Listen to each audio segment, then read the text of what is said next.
This podcast is part of the Listen Frederick Podcast Network.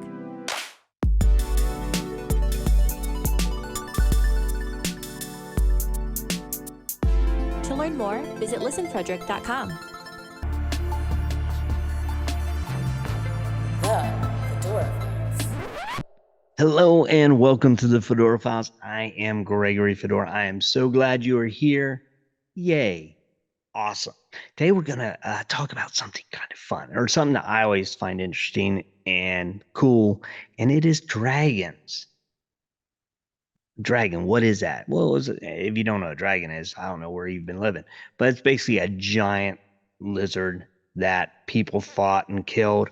Now, interestingly, before the 1800s or so, the word dinosaur didn't exist, and many people think that dragons were the result of what people thought they saw or dealt with, or they found bones and they said it was dragon bones and they were dinosaurs. And dinosaur just means terrible lizard. A dragon is a terrible lizard. So whether or not they're the same thing, I'm going to leave that to you. But I'm going to give you some interesting tidbits. One of the first ones is there was a creature, and this creature did exist. It was called we now call it a Pakitus. It looks kind of like a mix between a dog and a crocodile, or an elephant and a crocodile. It's four-legged, had a body, had like some ears, and then had like the snout of a crocodile. And it did exist. It's real. There is fossil record of this creature. But interestingly, the Pakicetus, I think that's it. It's Pakicetus, so Pakicetus, is said to have lived 50 million years ago, and it's gone now. Well, interestingly, the Romans had a couple of mosaics that were said to be from the Nile. And the one is called the Nile Mosaic of Palestrina. Another was in the house of a physician in Pompeii. And both of them show what the Romans call a xiphis, Xipphis. So you can look these up. And it looks identical to what a Pakicetus is. And they depict, the Romans show it as being attacked by pygmies and by soldiers and fighting this creature and killing it. Interestingly is that a lot of people debunk and say, oh, that was how they drew a hippo. Why they would draw a hippo with a crocodile snout, I don't know. But in the same mosaics, there are hippos. So you can see a hippopotamus as well as an elephant in them, and rhinoceros. So other creatures that we know existed are in this mosaic, along with this thing called a xiphis, which was a unique term and not the same word they used for hippo. And so that's the first one. We have this interesting creature that was said to be millions of years old that the Romans said they dealt with. Now, what was it? Is it all fairy tale? Did they find the bones and just decide, oh, this is what it looked like? But how did they, decide, the outcome of how it looked? I don't know. What is it? What was it? It's just an interesting thing. It's an interesting tidbit. I'm going to leave it to you. Maybe it survived in the jungles of Africa longer than scientists thought it did. Or maybe the Romans just saw the bones and made a cool mosaic. Maybe they never fought it or saw anyone fighting it. But then let's jump to another man. I think we've all played the game Marco Polo. Well, he was a real guy. He was an adventurer. He was a scientific mind. He explored and he wrote of his explorations. Now, a little tidbit about Marco Polo. He lived during the 13th and 14th centuries. He was from Venice, and he traveled to the Far East, and he wrote about what he came across. And his big book is The Travels of Marco Polo, and it documented his explorations of China, Persia, Tibet, and Burma. He detailed a lot of customs a lot of how to get there, how to do, and what he came across. And to this day, people were like, it's factual, it's historic. Well, they used it for hundreds of years, for thousands of years, 1,000 years, not thousands, but 1,000 years. They used these routes that he found, and they were real. They were real routes. And the customs he detailed were real customs. So none of it was made up. But then you get to chapter 49, and this is where it gets really interesting. He came to a province called Karajan, which real, and he talked about how they had gold, and they did. He talked about how they used cowrie shells as currency, and they did. And then he went on to describe the animals of the region. And this is where it gets weird, and this is where suddenly people are like, oh, he made that up. Okay. So real. Nah, he made this up. This can't be. He's just making crap up. But nowhere else in the book does he make crap up. Everywhere else, it's all real. We believe everything he says till we get to this part of chapter 49. My question is, why do we dismiss this part? Well, here I'm going to read what he said, or not read it, but tell you what he said, because I don't want to read the whole part.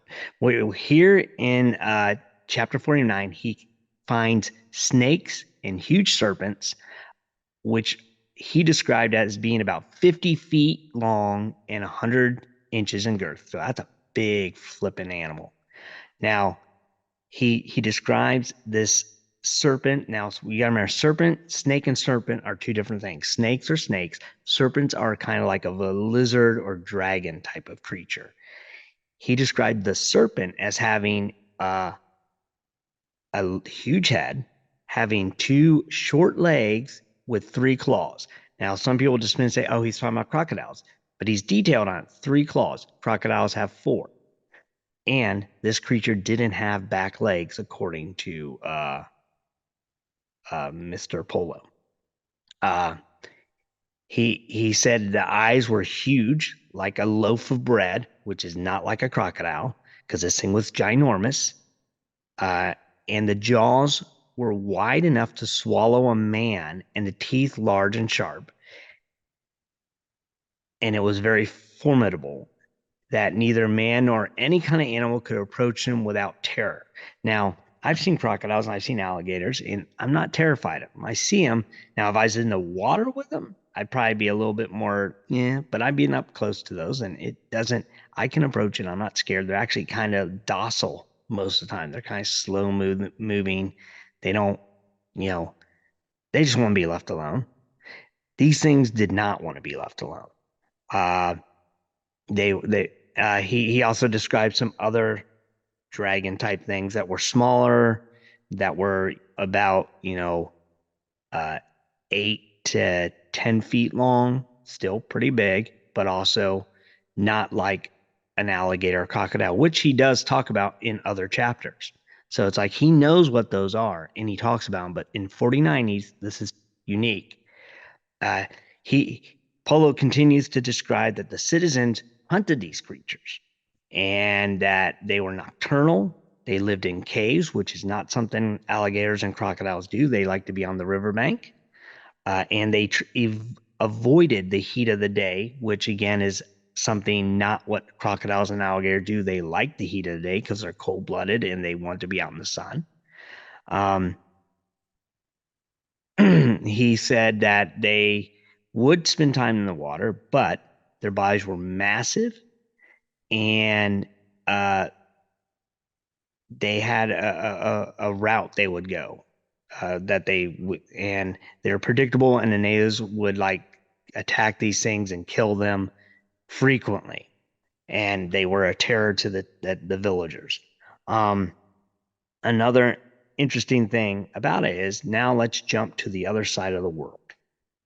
There's these things called the Acambaro figurines or figures, and these are controversial. They're about 33,000 small little ceramic figurines allegedly found by Waldemar Julsrod in July of 1940 in the Mexican or near the Mexican city of Acambaro, Guadalajara. I'm not sure. I'm bad with names, but you can look these up.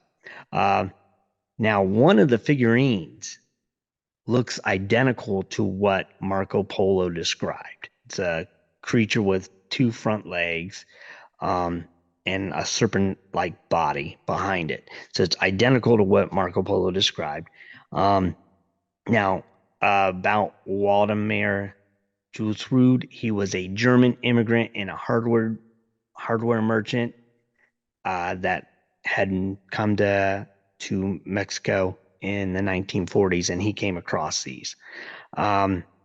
They attempted to do some dating using thermal luminescence dating, and basically it tests when were these made. Because obviously if you just date the material, it's going to give you one thing, but this tells you when they were formed. And the initial result said they were made at 2500 BC. Others since then they're debunking it, saying, what was that, the wrong term, this, that. There's a lot of science, but you can make your own ideas about it. But they're an interesting little tidbit that these little figurines, one of them looks identical to what Marco Polo described. Interestingly, there was a man named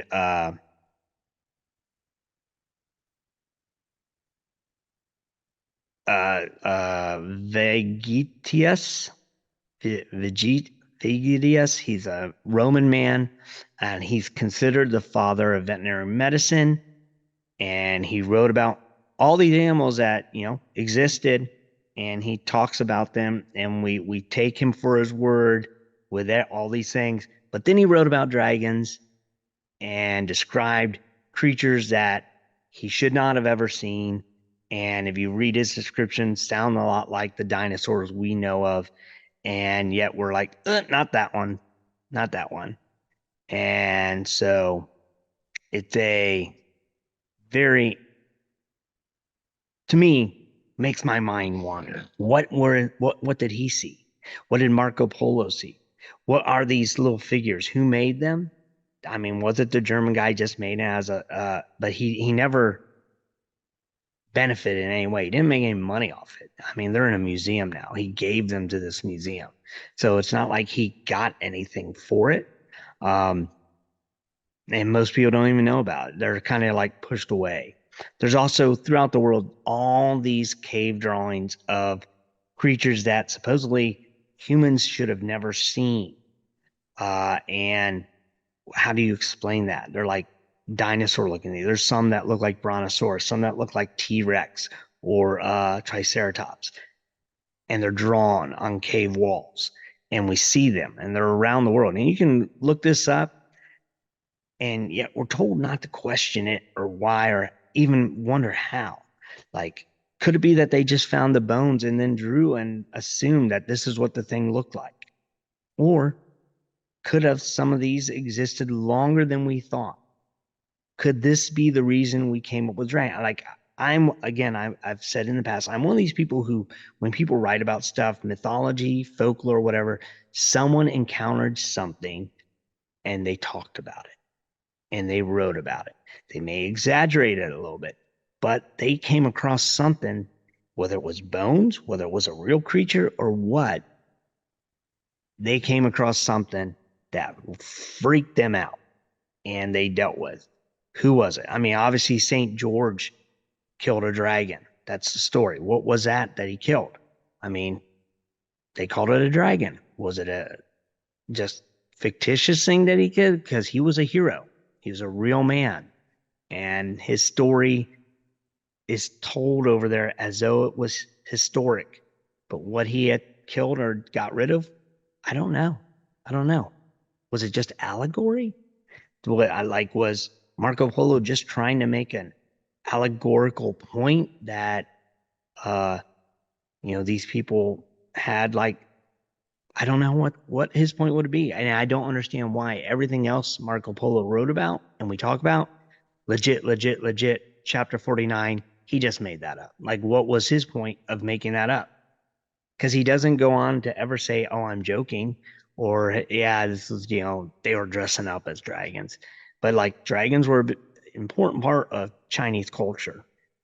It's a part of their zodiac. Again, I won't get into that, but like, if you look at the Chinese zodiac, they're all real animals, every single one of them. And then they have the dragon. Why would they have real, fake? Like something. They had something there. And you got to realize that if an animal, like you might be, well, why don't we have the bones today? Well, bones deteriorate over time out in the woods. And I don't think they were thinking, hey, let's keep these bones as a prize and put them in our house. Like, people didn't do that back then. We do it now. Fossilized bones are different from real bones. Real bones do deteriorate over time, left out in the open. Like, if you kill an animal or an animal dies in the woods, it's just going to deteriorate to the point even the bones go away. So these creatures that they were, and these villagers were killing them, eating them, whatever. Probably burning the bones, using the bones for other things. Who knows where they went or what they were doing? But what are your thoughts? What are your thoughts on dragons? Do you think they existed? Do you think people saw dinosaur bones and came up with the stories? Or do you think these things lived a lot longer than we thought and were slowly killed out by humans over time? I don't know. I'm just giving you the stories, and you can go with what you want. You can decide why we choose some to be, yeah, that's real fake. You decide that, not me. I'm just giving you the information. And remember, as you go out in those woods and maybe face a dragon, stay safe and keep searching. The Fedora Files. Check out fedoracrt.com today.